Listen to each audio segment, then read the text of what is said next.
Welcome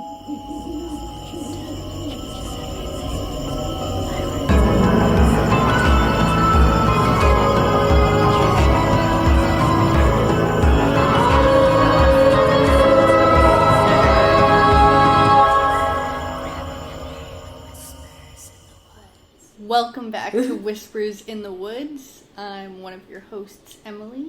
I'm Devon. And I'm Tom. Dev, do you want to introduce the topic of this week's episode? Oh, right now? Off the bat? Alright, well, as of recording, it is February 21st, which means we're still in Black History Month. And today's episode, we will be discussing the history of Black horror and Black horror movies. Mm-hmm. Okay, do you want to start with some horror news, though? And then we'll get into it. They released a deleted scene from the Bone Temple. 28 years later, The Bone Temple, which it's still one of my favorite movies from this year. Was really good. So it was delightful just to see a little bit more from this movie. We got a little bit more, yeah. Yeah, it's only like a 48-second clip, but I thought it was great. I wouldn't have been sad if it was in the movie. I just have one more for the horror news real quick before we get into the bulk of the episode. So you guys have heard about Ryan Coogler's X-Files reboot, right? No. Oh, you haven't heard of this? Yeah, No. This is coming up. So he's doing episodic Monster of the Week format again. And it's kind of not known if it's continuing the universe or if it's like a full reboot. But the announcement is that casting is now underway right now. Gillian Anderson gonna be back? She's still around. I mean, the thing is, they already did an X-Files revival. Yeah, that's true. A few years ago, brought back Mulder, brought back Scully. Like, maybe it is time to just recast or do it in the same universe with different characters. We don't know, but like people are asking Ryan Coogler, and all he can say is, "I'm a big fan of David Duchovny, and I'm a big fan of Gillian Anderson." So it's very much I can't talk about it, sort of thing at the moment. I hope it films here. Why would it? I don't know, but I hope it does. Well, the original show did. Oh yeah, so that's why. It would keep the continuity, right? Yeah. It would be fun if they did more of a modern day take on it. I think most of the time, that's not really my opinion on things, but I don't know. I think there's a lot going on in the world that's pretty scary right now. So it'd be cool if X-Files continue. Yeah. Yes. And one thing that I love about it is they're keeping it episodic. Monster of the Week format. I love that. You don't see Bring that it back as much anymore. Yes. TV shows are now TV is movies and movies is TV. You're not wrong. Oh my god, that's the most accurate take. Lines are blurred. Yes. And it's fun to just pop in every week and go, ooh, I wonder what they're showing this week. Not, okay, here's this exhaustive, story set over 8 episodes. Yeah. You know, I really like that. Monster of the Week. Like bring it back to Buffy and original X-Files, Oh, that's more so of the cool. 90s TV vibe. Let's just go back to the 90s. You know what I wonder though? What are they going to do for the theme? Because you could not come out with that theme nowadays. No, definitely not. But yeah, I mean, like I said with the show, maybe they can do a bit of a modern take on the original. Yeah, probably that. Yeah, exactly. If they can remix it. Oh, remix. So Do a DJ remix. Give it to us, Coogler, please. Okay. Yes, so end of February, one more week in the shortest month of the year. A perfectly square February, too, which makes me very happy. It's square on a calendar? It's square on a calendar. That's satisfying. Right? It's very satisfying. Most satisfying. And yeah, we are discussing Black horror. And we all watched this wonderful documentary. It's a Shudder original called Horror Noire. However, let me get the full subtitle as well. Because there are 2 horror noirs. One that is an anthology series that came out, or an anthology movie that came out the year after this documentary. Well, have you seen it? I started watching it yesterday. What'd you think? I only watched the first bit of it. Very enjoyable so far. And it is of the quality of documentary reenactment type. So it was very peaceful in this first one, but it also took place at a lake. So I liked where it was going. Okay, cool. So Horror Noire, A History of Black Horror, and it came out in 2019. Who was it directed by? You think I would write all of this down? Oh, you quiz me, Tom. Interesting. It was directed... You watched it, Tom. Who is it directed by? I feel like their first name is Xavier, but I might be wrong. Xavier? Ah, So you're not wrong, Xavier. Okay. Xavier Bergen. Or Bergen. Do I get half marks? Quarter marks? Yeah, that was close. Yeah. And the story is by Robin R. Means Coleman. And producers were Ashley Blackwell and Danielle Burrows. So, very good. Highly recommend you all watch it. I believe it is also based off of a book. There's a book with the same name. And I want to start off by asking you guys, how many of those movies had you heard of? And how many of the subgenres were you aware of? And tropes? I would say I'm pretty well versed as far as horror movies go. But I had maybe heard of half of them. Mm-hmm. Yeah. How about you, Tom? I was probably around the same. One thing that I noticed is that a lot of these films that they touched on had been covered on Dead Meat before. They'd gotten kill counts. I don't know if you guys watch that channel as much as I do.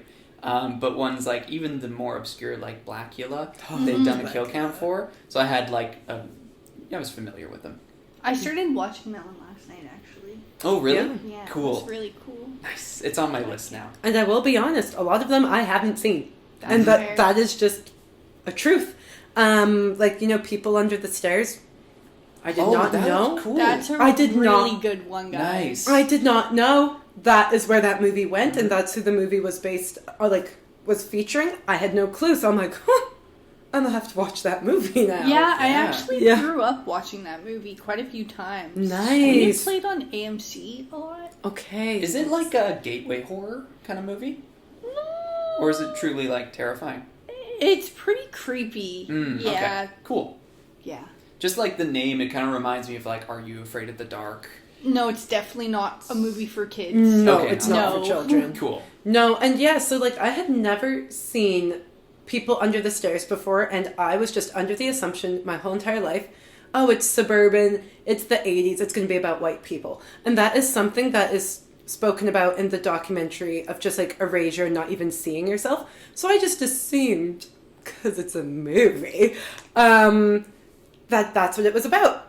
And I was wrong, and then I'm like, oh my gosh, my own biases, just due to the society and culture that we all live in. Yeah. I didn't even think there would be a movie about black people in the suburbs. And that it's mainly about how white people are fucking crazy. Yeah. So this documentary, I just think everybody should watch. If you're a horror fan, I highly recommend. And I also want to note, this is just going to be an overall view and discussion of black horror. We'll be talking about many different subjects. Some of them will be very upsetting. But I will be doing a deeper dive into horror movies and the subjects that we speak about later on. You can expect to see that later on. There will be a visual component as well. But this is just a broad overview. We'll be getting deep, but not as deep as my deep dive, which will plummet to the Marianas Trench. I have a question for you two as well. I have so many questions for you guys today. Please. Do you feel like you learned anything new while watching this? Or anything that kind of surprised you? Oh, yeah, for sure. Yeah. Yeah? I would say so.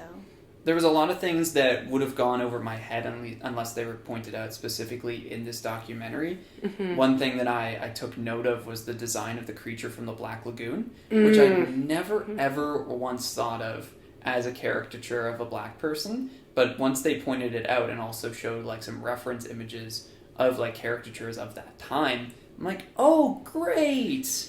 Okay. Yeah, for sure that, yeah. Mm-hmm. And I mean, that had happened with quite a few of the monsters back then. Yeah. In the 30s and 40s. Yeah, King Kong, King which Kong. I'm just like, wow, that's beyond rude. Yeah. Have you guys seen King Kong? The original? The original? Yeah. Yeah. I never have. It's really hard to watch. Yeah. Okay. I think I'm good then. Okay, To say well, the least. I'll tell you, one time I watched it on my own, and I was like, that's a little off, I'm like, this is a little weird, but I was just kind of like, okay, cool, fun stop motion effects back in the day. Didn't think much of it. Then I tried to show it to other people as here's some film history. Couldn't get through it. Because watching it in a group of people, it's so embarrassing and uncomfortable to be around. Yeah, and I think that's kind of what this documentary did too. Like you're saying, from our perspective, we're not really going to maybe even notice these things. But after watching the documentary, it's like, oh, fuck. That's not good. Yeah, no, it's crazy. And I'm like, oh, that checks out. Because they had the Creature from the Black Lagoon one. I never thought of it. And then when they point it out, I'm like, well, howdy damn. You know? I'm like, I need to analyze everything now. And then the spiders. Spiders? It was another movie that they were featuring. It's like killer spiders. And spiders invading and taking over your home and all of this. And I'm like, oh. Yeah, the concept of, like, invasion by some otherworldly force. I mean, you can just see where those older white racist writers are coming from. They're the fears that they have. Yeah, invalid fears, but fears nonetheless that they had. So I guess we should start. We should follow the timeline kind of. We'll see what happens with us, but we're going to try to follow the timeline of the documentary. And we'll start a bit before the movies would have started, before the motion picture would have started. So, of course, the transatlantic slave trade occurs. Yes. I don't personally want to talk about that whole history, so if you are unaware of it, feel free to Google it. It is all there. And then the the Civil War occurs, which then emancipates, I'm using quotations here, black people from slavery in the South in the late 1800s. I believe the Civil War in America was 1865, something like that. That sounds right. Let me double check. 1865 in December. Wow, look at that. Nice. 1865. And then that was... The emancipation occurs, slavery, in quotations, is ended, and then black men are now, in quotations, equal to white men, and so then they can vote. This is where we get the Jim Crow laws? Yes, and then thus the Jim Crow laws come. And then, of course, we still have the prison system that runs to this day. There's another documentary you can watch about that. And did slavery really end? Well, and then all of this is important to remember because Jim Crow was also a character. The way that term is born, the Jim Crow laws, is due to the Jim Crow caricature, which was in minstrel shows that white people would put on. And it was a caricature of a black person who was lazy and dancing and all of that horribleness. And that caricature not only shows up in the law, but in cinema, in various other movies, and the documentary touches upon that. And you can see that in so many old movies. It's the person... I don't even want to emulate what the characters are saying, but, I mean, you can watch Gone with the Wind. There's the Mammy character. There's all of these. If you want to watch Gone with the Wind, you can. Or Google it. Read the Wikipedia page. But, yeah, just all of these caricatures and tropes, which we still see to this day, unfortunately. But then the movies are born. Yay! And we have... Birth of a Nation! Birth of a Nation! And how did that make you feel? Uncomfortable. That's tough. This is the second time that I've had to watch clips from this movie. The first time was in a world cinema course in film school, because it is an important piece of film history. Yeah. And I didn't love seeing it run back another time. No, not at all. Yeah. Pro-KKK. It's a pro-KKK movie. Yeah.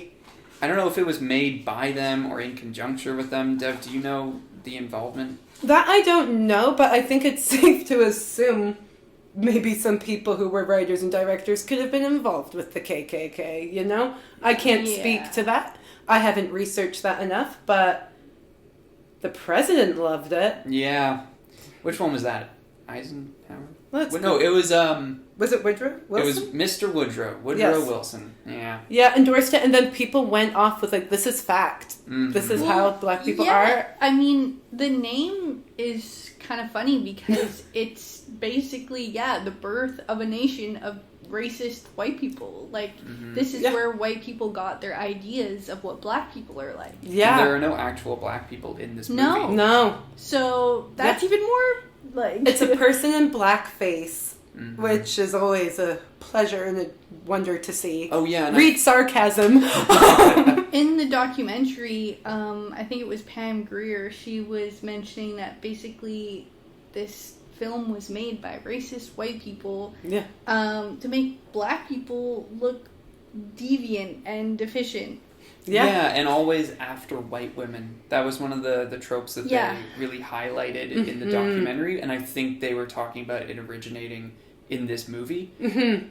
Which I think is so important, because that trope doesn't only just show up in horror movies, it shows up in many movies time and time and time and time and time and time again, as well as other cultural things and views. So it felt almost a little like brainwashy too. Yes. Mm-hmm. If that makes sense.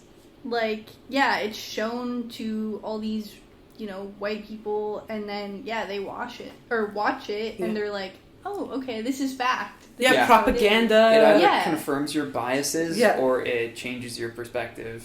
Exactly. Yes. And I will say this now, and let this be noted forever, basically. Art is always going to be political, Even if it's something super cutie, you're always saying something.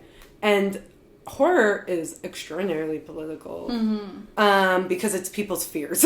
So, kind of always exploiting upon what people are fearing in that moment. Yeah, like the white man's fear that your woman is going to be taken away from you, your property in that, exactly. in that era. The loss of any sort of power from them. Mm-hmm. Yeah. And I think it's great that they shared with Birth of a Nation, not like it's a great movie, but just how it has shaped views and cinema forever, because it will come up again later on in some of the other movies we discuss, which caught me off guard. It had my own brain thinking, I'm like, oh. I think it's pretty relevant even today. Exactly. So, it 100% is. I could go on a whole other tangent about characters in movies and agency, and I might later on. So then there's this other movie, Ngagi. The first one was written by a white director and writer. That was just called Ngagi. Yeah, that one was just Ngagi. And it had that great thing about Africa and apes. Yeah. And the black women were mating with apes. And I'm like, Yeah, I don't know who exactly was trying to sell this, but... Racist people. Yeah, I mentioned even they were like, even some white people are like, I don't think this is right. Yeah, this doesn't seem right. Yeah, because were they trying to, I mean, you guys might not know the answer to this, but were they trying to, assert that all black people were ape-man hybrids? I feel like probably. I could imagine. Yeah, I don't know. It just feels icky. like it comes from, a weird subgenre of racist. Exactly. If that makes sense. It absolutely does. And what I thought was so fascinating, I'm like, wow, right. Sometimes people were super literal with their racism, and it's just so explicit. It's not so subtle. But, so there are a few things I want you to remember, dear listeners. Hold on to minstrels, Jim Crow, and racist caricatures. All of those, technically, they're all racist caricatures. So just hold on to that and all of the tropes we mentioned at the beginning, because they will be coming into play later on. And what's really exciting is the next film is technically, I can't think of the right word, but is the original, first black horror film, Son of Ngagi. And this is when you reclaim the thing. Yeah. And in this movie, who was it directed by, Emily? Do you have that written down? I'll do a quick Google if you want to keep talking about it, Devo. So this movie was written and directed by black people, and it's in the 1940s, so that means it would have started filming in the 30s. And Oscar Michaud? Richard C. Kahn. Richard C. Kahn. And it's the son of Ngagi, and it has a female scientist, which is so exciting. Yeah, all-black cast. Exactly. First science fiction horror film to feature an all-black cast. Exactly, and it was just showing black people living in the 30s and 40s, not something you really get to see, enjoying themselves, going to church, having weddings. Just portrayed as their regular selves. Regular selves, no caricatures occurring. Yeah. They have their own money. They're making their own decisions, like very autonomous, which is so great to see, as well as scientists, which gets erased later on for some reason in movies. But that was so cool to see. I haven't seen that movie yet. I want to watch it, but just how long it's been going on, because I won't lie, I think Get Out, I'm like, yes, that's one of the first black horror movies. Super inaccurate. 2017. It's not even 10 years ago. It's like... Maybe it was like the first widely recognized black horror film. In a long time, too. Wasn't it up for an Oscar? I think it won an Oscar. Yeah, it won Best Adapted or Original Screenplay. Yeah, which, correct. Mm-hmm. But yeah, what did you guys think about The Son of Ngaki? Had you ever heard of it before? No. I was only familiar with that concept from an H.P. Lovecraft story, which I read a few weeks ago. And also H.P. Lovecraft, so Google that man if you want to. Or Lovecraft is his own can of worms, as we don't love Lovecraft. No. Could do a whole episode on that. Yeah. So apparently that was just a storytelling, trope, I guess, the ape-human hybrid. So he had his own story with it. But I didn't know that it had a name, and I didn't know that there were other stories. It seems like a weird, racist white person fetish. Yeah, I know, Almost. right? Yeah. Yeah, because it's like, it's creepy. Mm-hmm. It's so creepy in every way, shape, and form. And not in a good way. No, like, just so creepy. But it was so great to see, like, okay, you study cinema, and it's very rare you hear about black people making movies, especially back in the day. And yeah, it was so interesting just to see, because this will come up again later on, stories about black people written by black people, stories about black people written by white people. Big difference. And what the big difference, and what is missing, and how the story gets told. So I thought that was very, very, very exciting.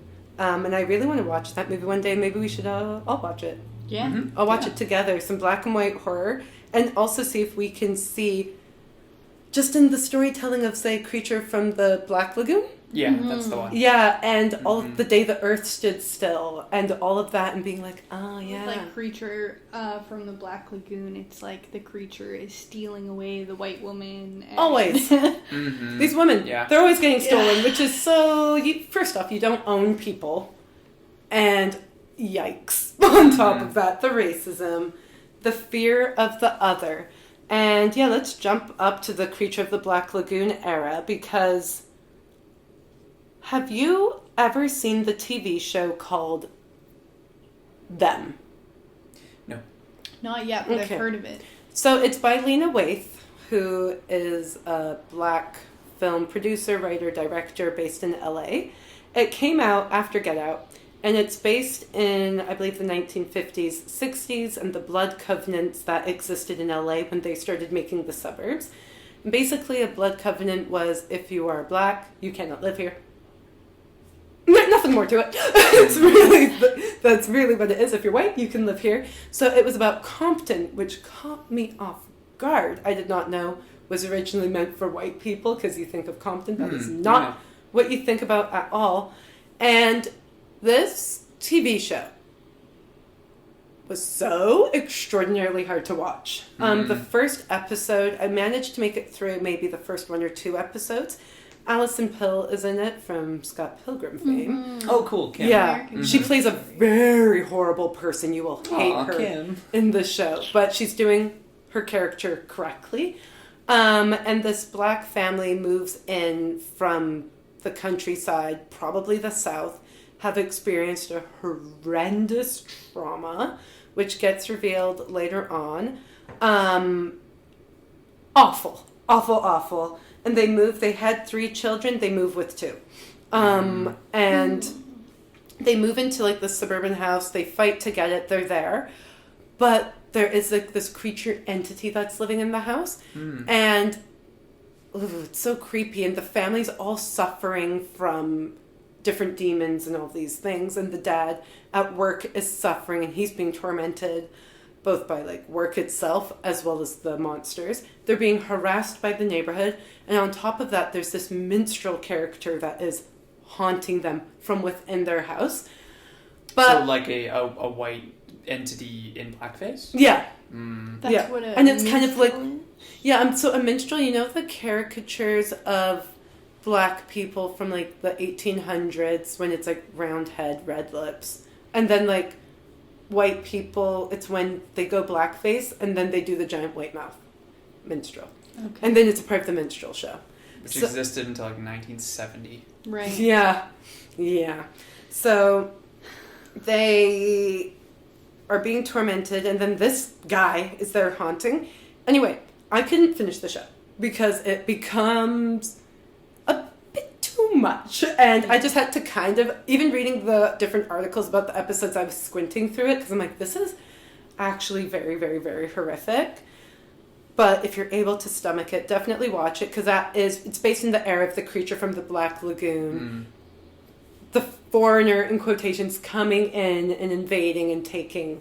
Like the 30s, 40s? No, like 40s. No, 50s. Okay. 50s.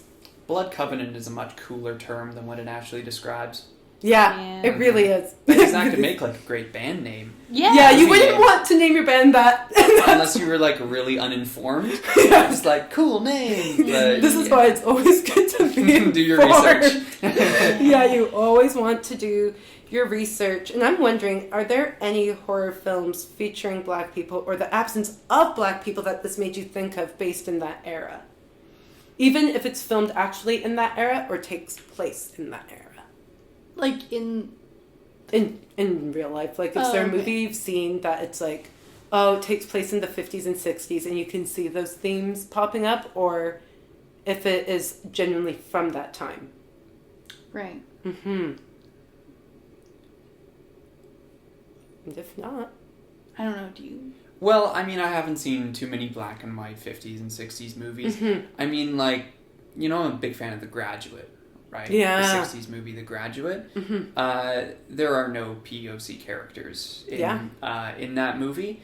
And, like, you can notice that absence just in the way of this is like a upper class 60s neighborhood, you know, and everybody in this movie is in the club, basically, and anybody else is outside, you know? Like, yeah, I don't know why, but the first film that I thought of that was just, like, all white people... but is so beloved, is Edward Scissorhands. Oh, yeah, well, Tim Burton, yeah. He never has black people in his movies. It's always the most he says we don't pale, fit the aesthetic. gaunt looking, like... Always. Yeah. Right? No, it's so interesting, and that is something that comes up again in the documentary, the erasure, just the lack of even seeing yourself in the space, which I thought was funny when, I can't remember who said it, but she's like... we go over to sleepovers with her friends, like, I don't have to be scared of this movie. I'm not featured in it. It's fine. The white girls that are running, screaming, getting chased by the killer. She's like, I'm fine. I survived this one. I'm not even there. Yeah. So I thought that was a funny way of looking at it and a good way to find humor. I really did love every presenter in this documentary. I mean, like, they all had such nice, like, ways of speaking and a lot of different personalities, but, like, they kept it, I don't know, like, positive, I guess, even when they're talking about horrible things, which makes much as you can. Yeah. Which makes the documentary like bearable, you know, even when they're speaking about terrible, terrible things in history. Yeah. Exactly. And I also thought it was great that they had people who worked on the projects that even if they were criticizing it, like they still love the work that they did and they can still see it is not perfect. Hey, at least we're here, but how can we make it better? And I thought that was a great way of looking at it because there was one guy from your favorite movie, Nightmare on Elm Street 3. Oh, yeah, Kincaid. Yeah. Yes. Yeah, it was great to see him pop up. Yeah. How early on does he die in that movie, Tom? He doesn't die. Brilliant! Yeah. He survives! He doesn't. Oh, actually, he did. Yeah. Not in that movie. He shows up in the next movie because they kill off all of the cast from Nightmare 3. Okay. I think he might be the second to die in that movie. So, but through Dream Warriors, he doesn't die. I don't consider the Nightmare movies to be canon after the third, but that's just me. That's fair. That's for a different episode. But yeah, so I thought that was interesting how they were speaking of that one trope. The black guy always dies first, and then they're like, except for when he doesn't. And I loved how they mentioned, and if he doesn't die first, he is serving a very specific purpose, which then also goes back to older movies and older tropes about black people. Because they said if the monster can defeat this black guy who's meant to be bigger and this total badass. Oh yeah, they used Ken Foray as an example. Exactly, then that must mean this monster's really bad because he was able to beat up a strong black guy. That whole cliche.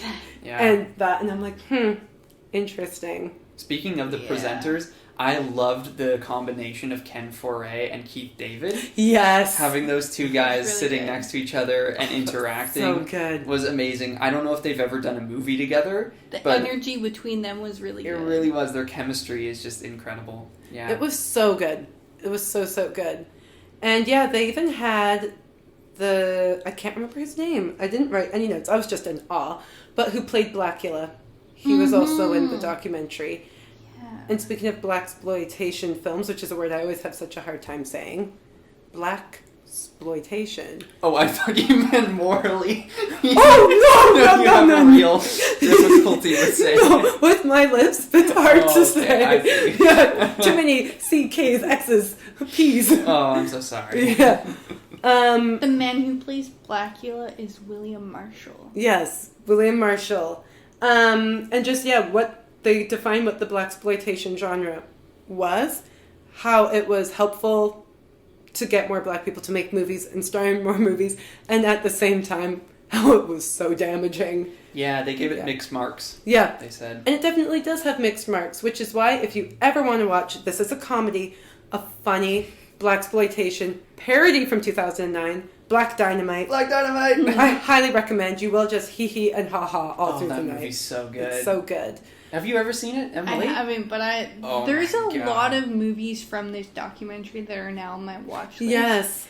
I'm really excited to watch particularly Tales from the Hood. I watched it last night. It looks very fun. So good. It's like Creepshow, but good. Yeah. Hey now! Trust me, when you see it, I think you'll get what I'm saying. Yeah.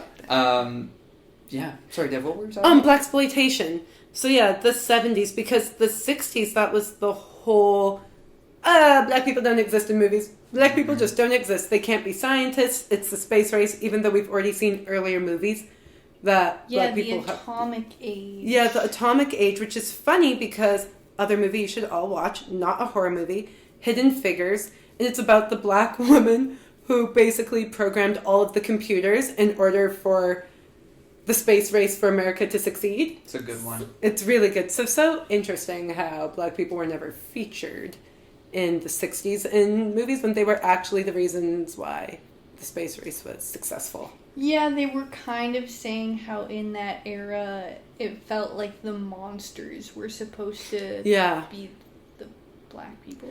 Exactly, which is...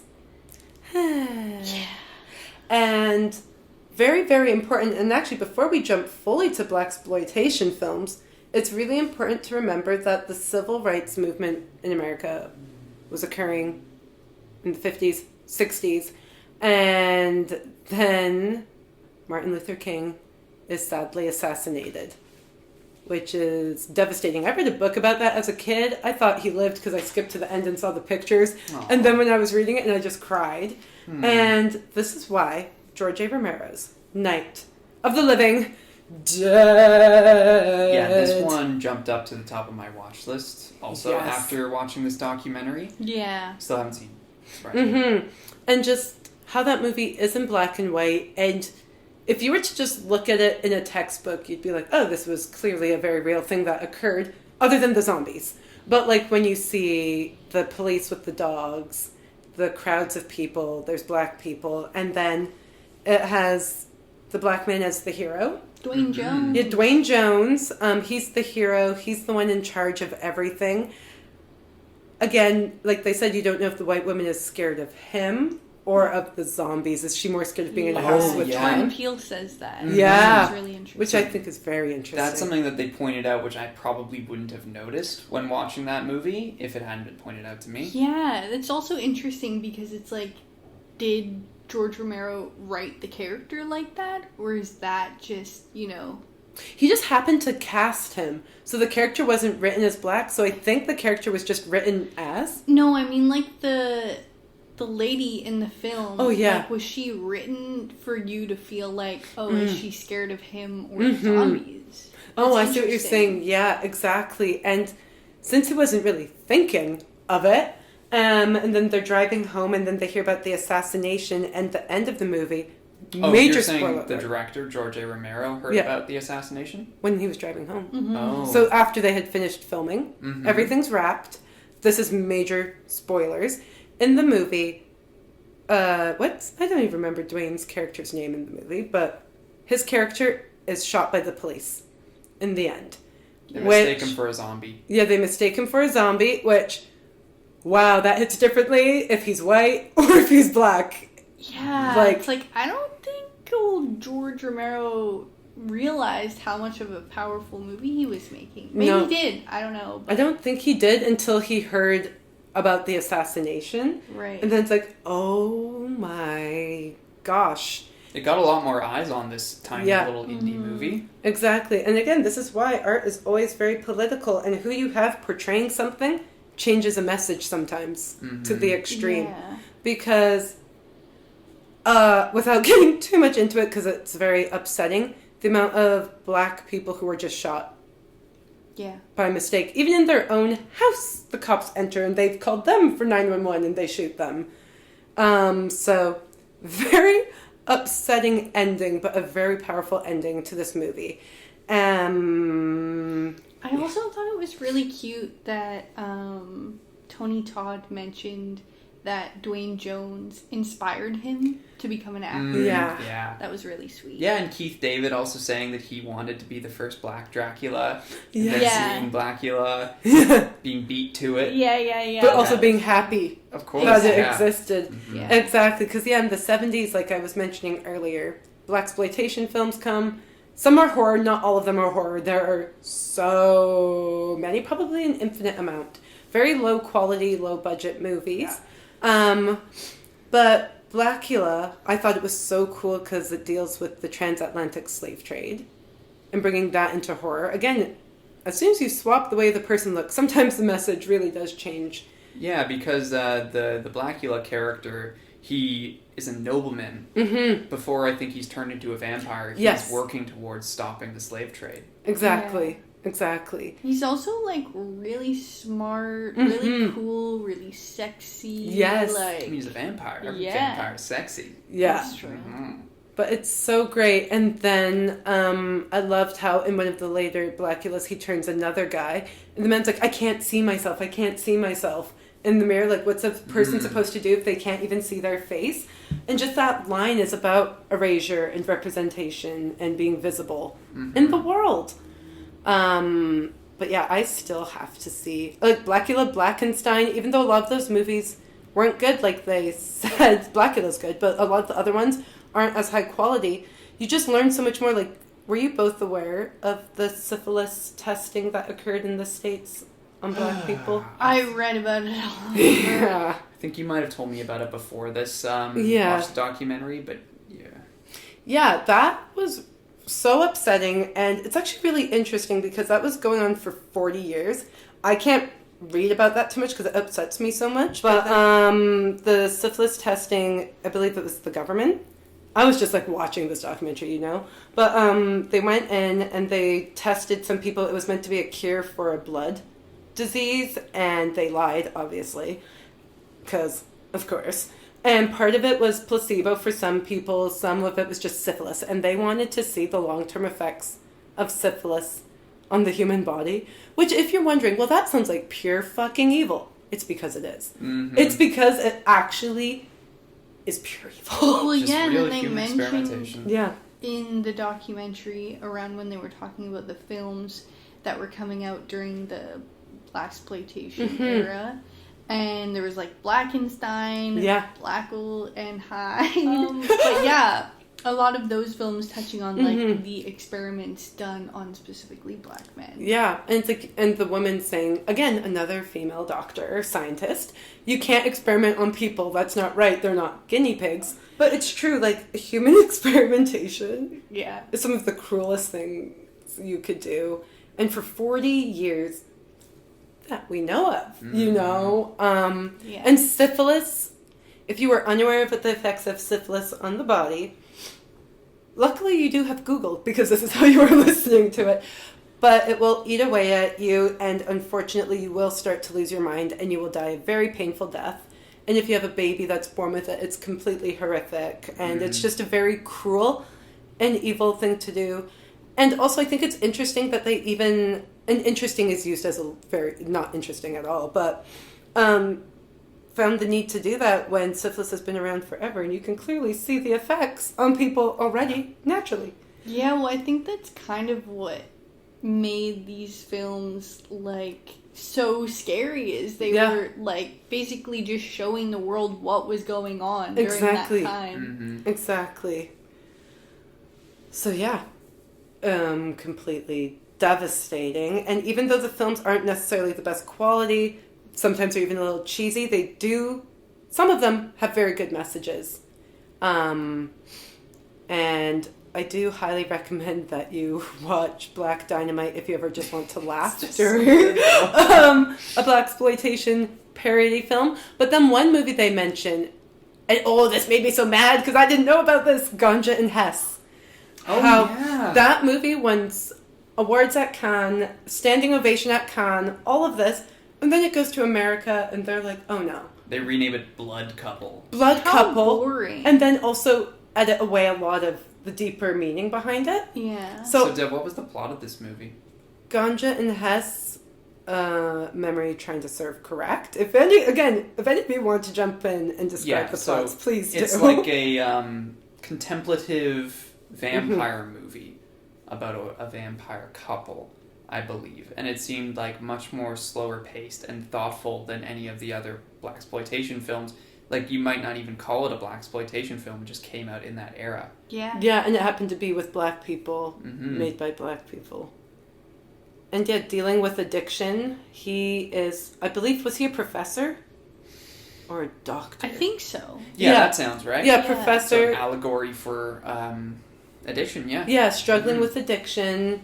And he had an addiction to blood in this case.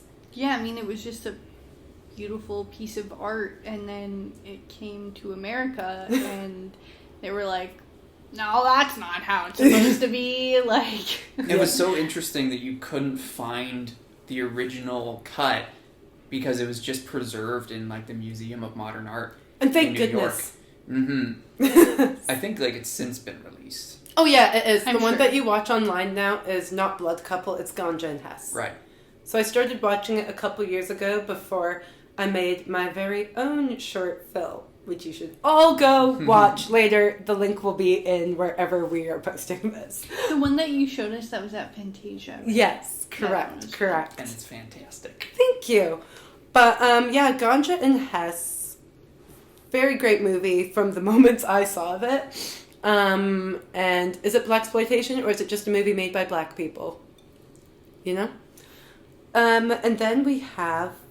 Gosh, there's actually so much to say about Ganja and Hess, but I will save the allegory about addiction for my deep dive later on, because that does actually come up again in Tales from the Hood. But then we have the 80s, which... Reagan era.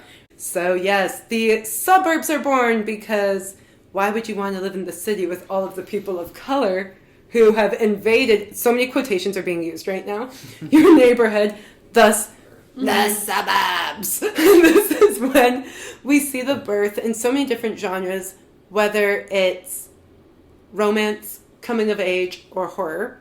Everything is now taking place in the suburbs. Few things are taking place in New York still, but there's so much suburban-based everything. And this goes back to what we were saying at the beginning with People Under the Stairs, but Poltergeist, which, oh my goodness, yikes. Love the movie. I do love that movie. But then when you look at it, it's like, yeah, wait a minute. It's like suburban house built on an Indian burial ground. Yeah. So it's like the black and brown people are still haunting you.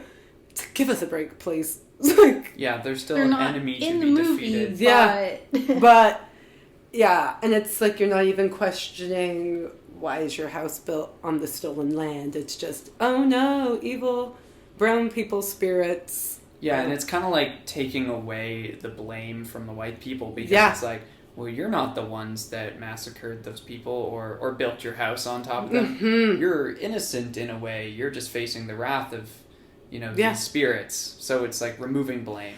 And that actually leads me to another one of my questions. It's a very personal question, but it is important.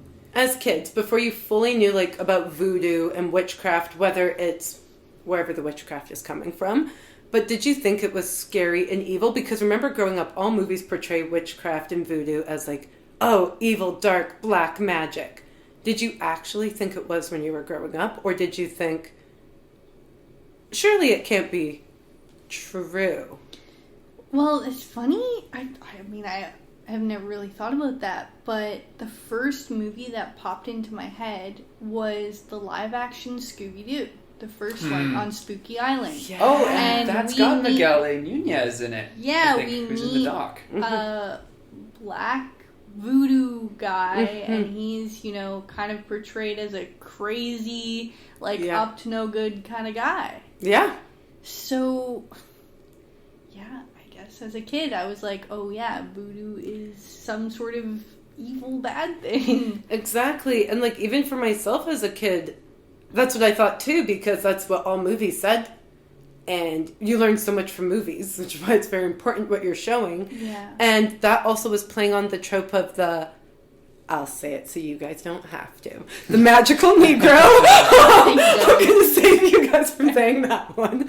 And then there was also the sacrificial Negro, which are two tropes we will be speaking about because holy shit. But yeah, the magical Negro and the high priestess with all of the voodoo powers.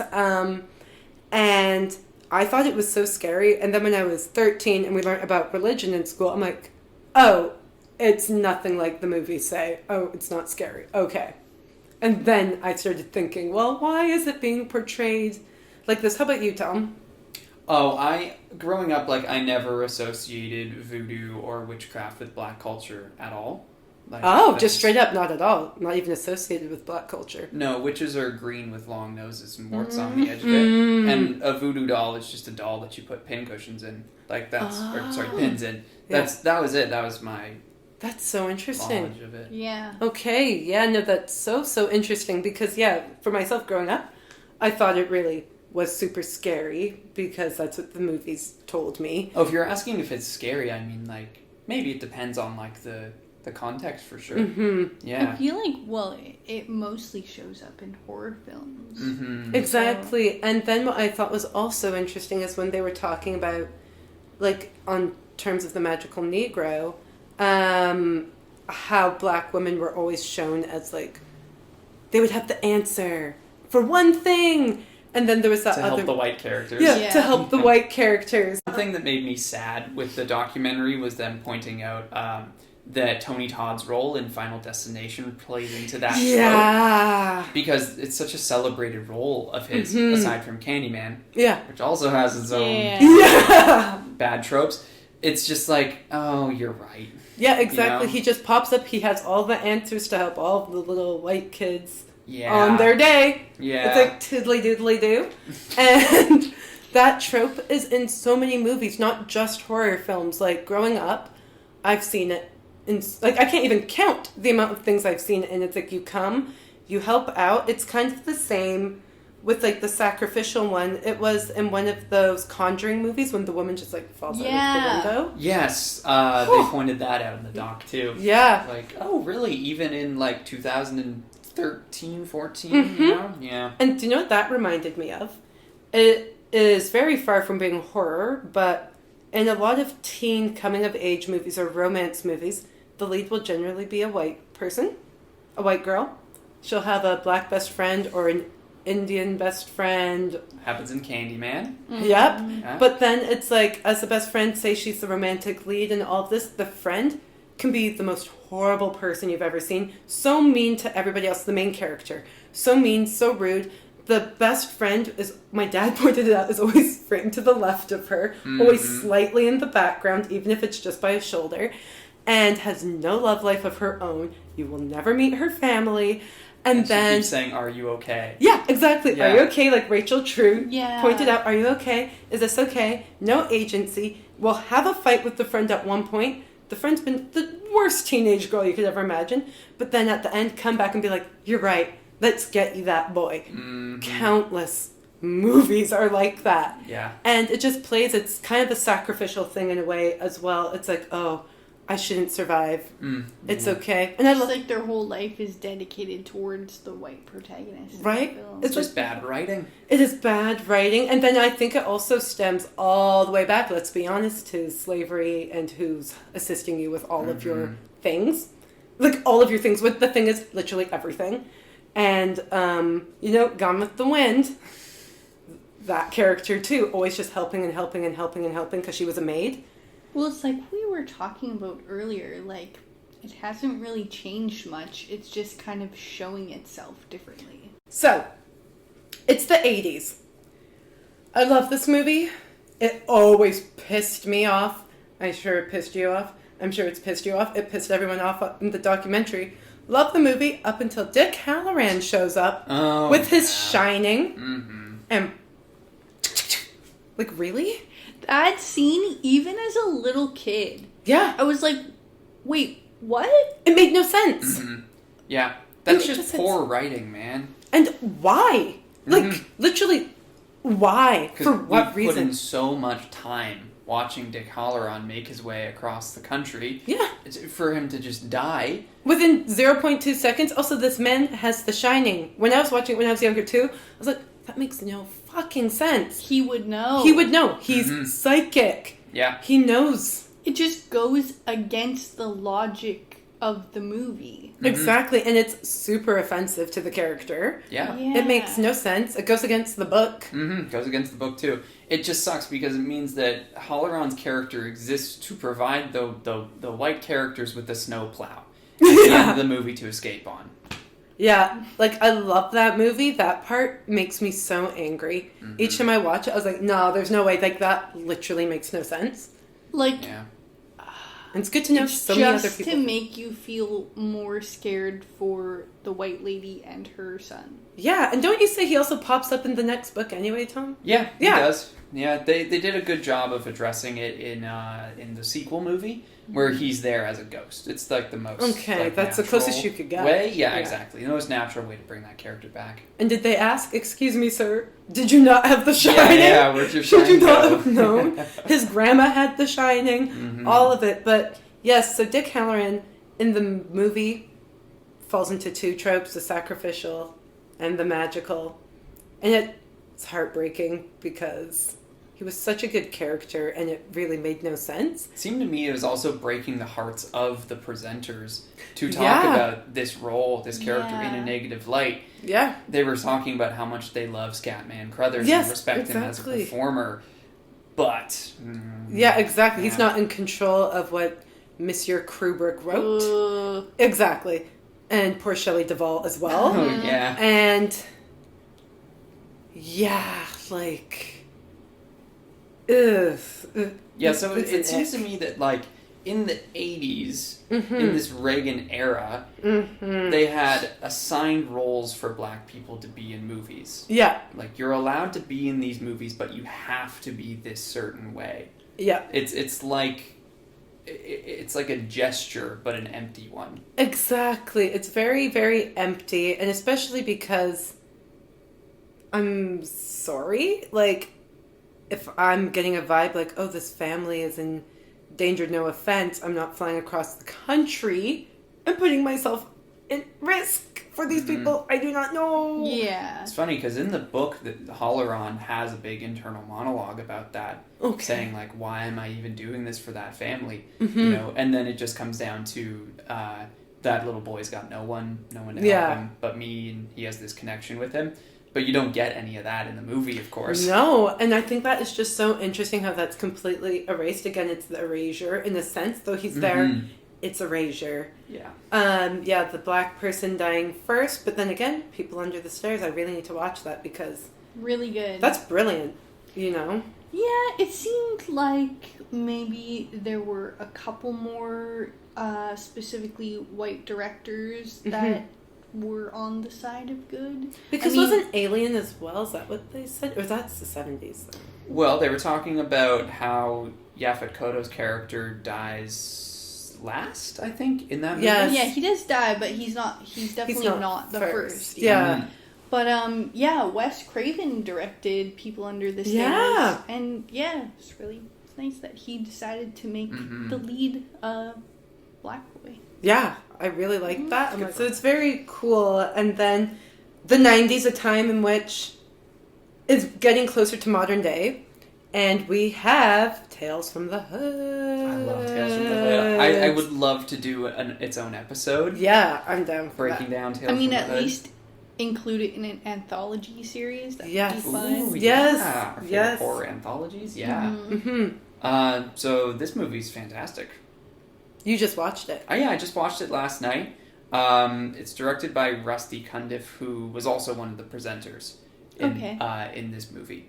And it's an anthology horror film that addresses a lot of social issues. Mm-hmm. Yeah. Yeah, and in the 90s, so it addresses, one of them, I believe, is drugs and drug dealing. Police brutality. Yes. And for context, in the 90s, in LA, there were the LA riots. Mm-hmm. I can potentially go into deeper stuff about that on my deep dive, but Google it! The first anthology story in that movie definitely seems inspired by the LA riots. This is the police brutality story. Yeah. Really. Yeah. Mm-hmm. And then domestic abuse. Yeah, domestic abuse. It's also got racist politicians. Yeah, wow. It's like so much has changed, right? Yeah, one thing that they pointed out in the doc, which I loved, is this racist politician slogan is, "An original American, isn't it about time?" And in the 90s, that might have seemed over the top and unrealistic. Yeah. But it's not. But now we live in the clownosphere. Reality. Yeah. Everything's hell. Yeah. So. Pretty crazy. Yeah. That segment is incredible. I love the stop motion in it. And also just seeing a white racist politician get absolutely fucked is very satisfying. That's cool. Yes. Yeah, another thing that they said that was interesting was that it's really awesome that it's an anthology because that way you can cover a lot of different issues within one film. Yeah, it's cool. Anthology and overarching story, and I think it's such a clever way. I think there's 3 of them, no? Tales from the Hood, one, and deux trois? Yeah, there's 3. Okay. But apparently they go off the rails as after the first. Anthologies in series tend to. They remade it, though. They made a new one, right? They've done 3 now. The newer one looks good. I need to watch the Tony Todd one? Yeah. Yeah? I don't know. I've only seen kill counts for him. Okay, I need to watch. I'm excited to watch the them. kill count is not intended to replace the experience of watching a film. Sometimes it is, James, okay? It's fine. No. You need to watch all the Terrifiers. I watched the kill count, Emily. No, I will, though. But yeah, the 90s is an interesting time. Were any of you alive yet? Nope. Just me? 2001. 2002. Well... Wait, sorry, Devon. List. I Hawk from the 1900s. I am but an old maid. Let's see you keep that up for the rest of the episode. Is that a dare to young boy? I won't do that. But, yeah, I do hail from the 90s. It's true. And not even the late 90s, but it was so cool to see, because I was very unaware of Tales from the Hood until like a couple of years ago. If I'm being honest, I didn't watch a lot of horror, like I said, only kid cartoons. And just how in the 90s there was a rise in black films and films made by black people, for black people. You know the term FUBU? Oh, we got a siren. Oh my. What's FUBU? For us, by us. Oh, you might want to say that on the... FUBU! For us, by us.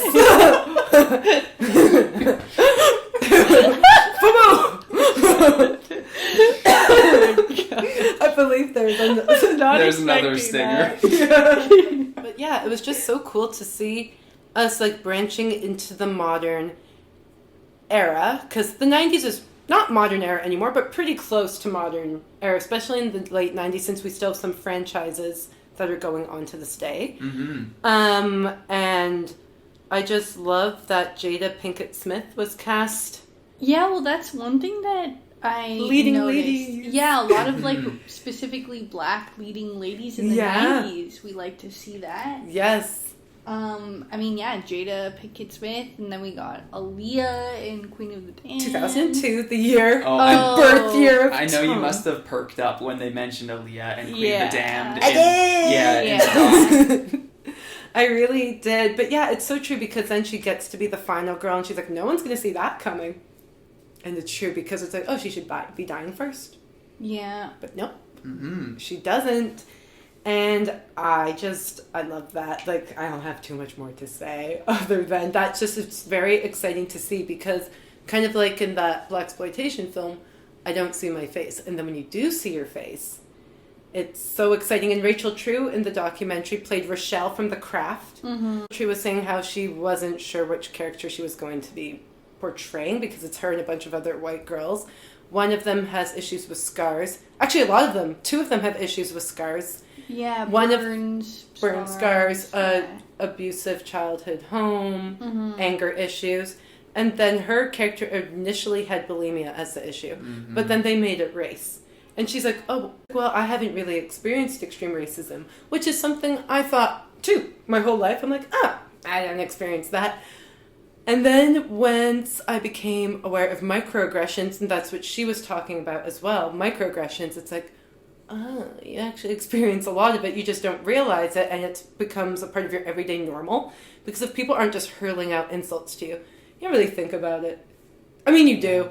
But once you start to realize, you're like, hold up, wait a moment. I thought that was a really interesting moment in the doc. Yeah. She was mentioning putting down her own experience, yeah. Yeah, exactly, because like that was like me up until 2015 when I went to school, university, and I was like, oh. So Rachel True's character, I know you haven't seen it yet, Tom, Rochelle, experiences racism, like she said, and that was the character. So they all do a spell of what they want to rid in their life, and she really wants to rid of racist bitches like that girl, blah, blah, blah, blah, blah. And the girl gets her comeuppance.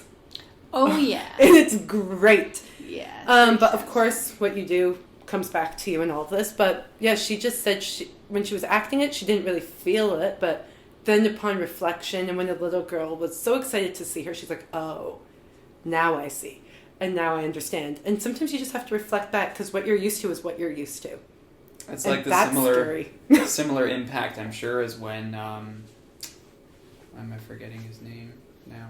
Similar impact as when Keith David would have seen Blackula, too. Yeah. That just keeps repeating itself of kids getting inspired by the movies coming out around when they're in their childhood. Exactly. Yeah, Rachel True kind of mentioned that, too. Yeah.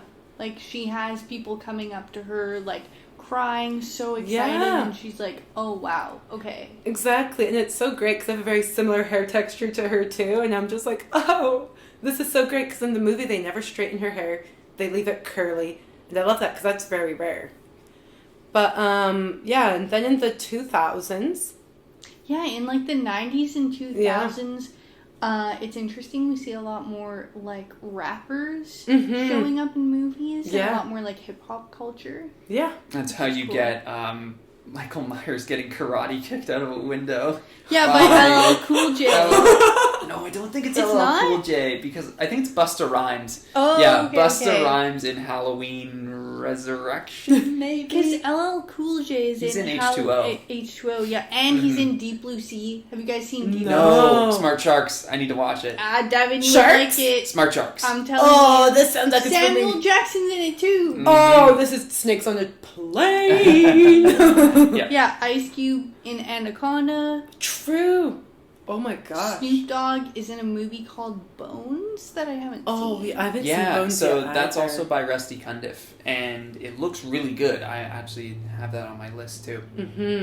Yeah, I have to watch that one still. Okay, I've been wanting to share this with you guys for a while.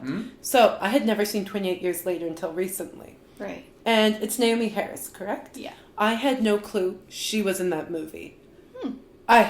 I never researched anything. I'm like, zombies, count me out, right? And then, so I was so shocked to see her. I was like, oh my god, Naomi Harris is in this. And I'm like, well, they already got rid of one guy.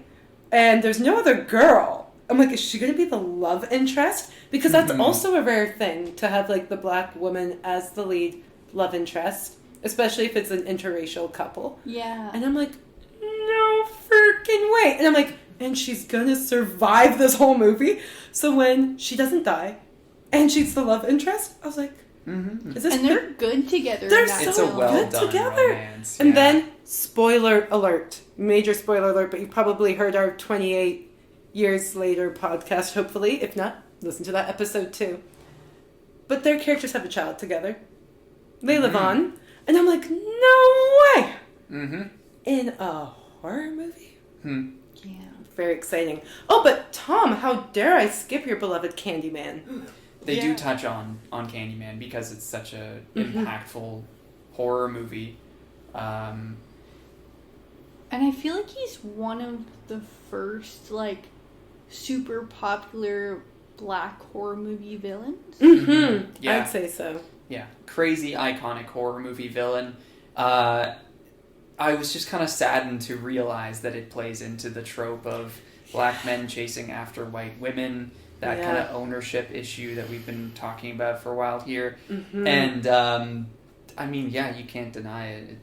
It is just that trope. And it was written and directed by a white person, this first one. It's also always a blonde woman. Haven't you guys noticed that too? Oh, yeah. Always blonde. Yeah. Never brunette, never redhead.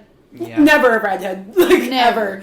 One thing that you can say for Candyman, I guess, in this era, is that it's actively showing that you shouldn't transgress and you shouldn't try to objectify and exploit people, which is what Helen is doing in this movie. You know, she is using people for their stories and basically poverty touristing, you know, in this neighborhood of Cabrini Green. Yeah. And her life falls apart because of this, you know. Yeah, I do think it tries to be good. Oh, no, it definitely does. And the reason why I asked, too, is because we'll jump forward by, like, 30 years, 20-something years. The Nia DaCosta one, written and directed by a black woman, and they go back to Cabrini Green. Bone Temple's own. Yes, Bone Temple's very own. Bone Temple, show my logic, it's off the cuff, but it's flowing. And they go back to Cabrini Green, which doesn't really exist anymore. And for those who don't know, Cabrini Green was a project in Chicago. The projects were built so black people would live in them, low-income housing. And it doesn't really exist anymore, and we are following, major spoiler alert, the baby from the end of Candyman. And he's also an artist, just like, what's his name, John Robitaille? Somebody Robitaille. Mr. Candyman Robitaille himself. And he ends up getting possessed by the Candyman entity, if you will. But it also tells you what all the other Candymen were and how Candyman kind of became an urban legend. And it's so depressing. It is yeah, so you said you had a hard cried. time watching this movie. Yeah, I cried a lot. Yeah. It's really, really depressing. You haven't seen it yet, have you, Tom? No, I haven't seen this one. So I don't want to spoil it, but... It's okay, I've seen the kill cam. Okay, so... Tom! I'm revoking your subscription to Dead Meat! But... Sorry, James. It shows all of these different men who have been, like, accused/spotted of being the Candyman.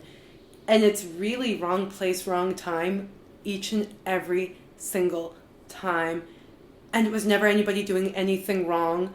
It is so depressing. And right up until the very end. Very end. The movie is unrelentingly sad. It's beautiful, but you can see him just deteriorating into becoming this next victim. It's actually Candyman is the victim in this, and the body horror is nasty. Yeah. Yeah. And the bees. Yeah, I really liked it. Yeah, but it's really a movie I can only watch once. Just, even talking about it now, I'm getting sad, and I know it's fiction, but... It's not It's not really at the same time, because all of those men, it's just wrong place, wrong time, and that's, I think, the 90s when it makes sense for it to be written and directed by who it was, because the 90s. And also the centric character checks out. And now this one, I'm like, thank goodness it was Nia DaCosta. The end credit sequence is absolutely beautiful. Oh, done in all the 2D shadow puppets, yeah. Beautiful, but yeah, that movie is heartbreaking. And that brings us back up to present day. I really want to talk about this movie. I mean, everybody is expecting it. Get Out. That. Okay, we'll leave. Fine. Jeez. Yeah, bye. Get Out. Emily, my house now. Thank you. Okay. But yeah, so it's very, very interesting. But yeah, Get Out. Now, that movie, I'm so happy I wasn't like hanging out on the internet back then when it came out and went to see it in the theaters and was just like, wow. You mean you went in blind? I went in okay. as blind as one can without already your brain alluding to what's going on. But I love it because they said, usually in the movie there always has to be at least one good white person. Oh, yeah. Yeah. No, not in this case. Not in this one. No. And I watched it with my grandparents. And my grandparents were an interracial couple. They met in the 50s in England. Got married in the 60s. Very, very early. Very small wedding. Not a lot of people went to their wedding. Had a hard time finding housing. Whole other tangent. But watched it with both of them. Oh, they loved it. I bet. They loved it so much. I mean, it's a masterful movie. It's one of the best movies of the 21st century, I would say. It's such a tight script. Like, that movie, I mean, it definitely deserves to get the it's pretty original flawless. screenplay. Yeah. Yeah. And it's 3 locations. You have his apartment, the road, 4. Apartment, road, the house, and then where his best friend is working. Mm-hmm. Totally. 4 locations. And when did you guys first see that movie? I saw it right when it came out. I was pretty interested right away. I didn't really know what I was getting into, obviously, with the film, but, yeah. Yeah. And I think I was a year or 2 late. Maybe I saw it around the time that Us was coming out. Oh, okay. 2018, 2019, around there. Okay. And I loved it. Like, that was one of my favorite movies from high school. Mm-hmm. Yeah. Yeah. I love that movie so much. Like, I might be in the minority here, but I actually prefer Nope over Get Out, though. Yeah. Justify your reasoning. I think that it is like Barbarian versus Weapons. It's a grander story, but obviously the writer, Jordan Peele in this case, has improved and gotten more confident. So he's able to tell this larger story with the larger cast and deals with, I would say, like, does it deal with more issues than Get Out? I mean, like, they're all powerful issues. Here's the question. Do you guys think that Nope even really deals with race issues? Yes. Yes. And how so? Well, I'm so glad you asked, TNJ. So, the opening of the movie, I can't remember Keke Palmer's character's name in the movie, but she's talking about that video, not even really a video, but a video of that horse jockey who's riding the horse, that film, and how it was actually a black man on that horse. And then they own this horse rancher for Hollywood. And I think that's so important, showcasing black people in that role, because Hollywood has made it look like cowboys are white people historically, and that makes no sense. And when I was in Montreal living there, I went to this great exhibit at Musée des Beaux-Arts, which was about the Western. And that is when I learned that cowboys were black, Mexican, and indigenous people. They were not the white, blue-eyed, brown-haired man you see standing before you on the cereal box. And I'm like, that checks out. Because the cowboy, first off, you have the name boy associated, and it's cattle work. It's in whatever you call that region of America, the not Midwest, the South, West. But the West. Yeah, it's the West, the Wild West. Wrangling, if you look at the clothing, that is cowboy clothing, with all the fringe and tassels, that's indigenous and Mexican regalia. So, cowboy, not white people culture. Appropriation. Exactly. So, yeah, it definitely deals with that in Wrangling and how she's educating them right at the start. Like, just so you know, this is who this created this. Yeah, I looked it up. Her name was Emerald Haywood. Hayward. Yeah, and then Daniel Kaluuya's OJ. No, I love Nope. I guess, like, it feels like the main message of that movie isn't so much about racism as it is for Get Out. I think that the main message of Nope is more about animal cruelty in this case, but it definitely does still speak to what you were talking about. That they changed the industry, or at least Keith David's character changed the industry by keeping that horse ranch going, and Otis Jr. feels like feels like so much responsibility to keep it going, to keep them in the industry. So yeah, like that makes total sense. But yeah, so with Get Out, I could really just resonate with Chris's feelings, because also it's like black is in fashion, the exploitation of the black body, which we see through sports, through so many things, getting made fun of, and then like fun of, envied, but then thrown away all at the same time. And the cultural appropriation, beyond cultural appropriation. Stealing their bodies. And I freaking love that movie, because it's like that whole thing. It's like you can still be racist and date a person of color, you know? And it's like, just because you're dating someone doesn't mean you don't have a lot of internalized things. And she was drinking milk at the end of the movie. Like, the girl is she's drinking the milk and eating the Fruit Loops. Because they're separate, but equal. Colored and white. Yeah. Yeah. It's crazy. And I love that movie. That's when I can watch over and over because of its happy ending. And I'm happy they went with the happy ending and not the other ending. Have you seen the other ending? Yeah. So that's the Night of the Living Dead ending. Yeah. Mm-hmm. That's what Jordan Peele was referencing. Yeah. That he was going to have it be that Chris is arrested in the end, which is the most realistic It's the most realistic. To happen. But so bummerific. And then it mirrors the end of Night of the Living Dead, the main character just getting shot. But I mean, kind of coming full circle with what we were talking about at the beginning, like, movies are so influential to what people think, right? So if we make more movies with racial justice, you know, hopefully we can kind of change things up. And like, I'm just so grateful it was a happy ending, because otherwise I wouldn't keep watching that movie. I can keep watching it knowing that it's like, woohoo, first off, it's not gonna have a realistic ending. That makes me happy. And also, what's his name? Lakeith, at the beginning of the movie, walking in the suburb. I'm like, vibe. That is so real. And he is talking about how he's feeling uncomfortable, and then something happens. I love Get Out. I love it. Great movie. And there are some that weren't mentioned in the documentary, which I will go deeper into later. But have you guys seen His House? No. Okay, you should watch it. It's a British horror film on Netflix. It's about the refugee crisis and this family that moves to the UK, this couple. Oh, and it's beautiful. It has some African folklore in it. It's a hard watch. It is a very sad movie. But highly recommend you check out that movie. I don't want to spoil too much because none of you have seen it.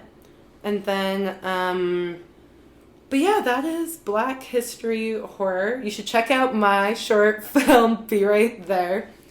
It is Black horror. Very good. Thank you. Thank you, Emma. Oh, and it stars one Devon Ellis-Durity. Oh my god. It sure does. What the heck? What the heck? Yeah. Analyze that film too, if you will. But, any finishing thoughts? So many finishing thoughts. Black horror is ever evolving, and yet the issues have been around for hundreds of years, centuries. Civil rights movement happened. Were our parents even born? I think they were just being born and probably not born yet. But my parents would have been like a year old. And that is weird. But what I hope for, people keep educating themselves and keep exposing yourself to Black horror, other cultures' horrors, other folklore. See where it all stems from. All folklore is stemming from something. Just keep staying educated. That's all we ask. Alrighty. Okay, guys, it's time for our recurring segment, Who, What, Watch, Read, When, What?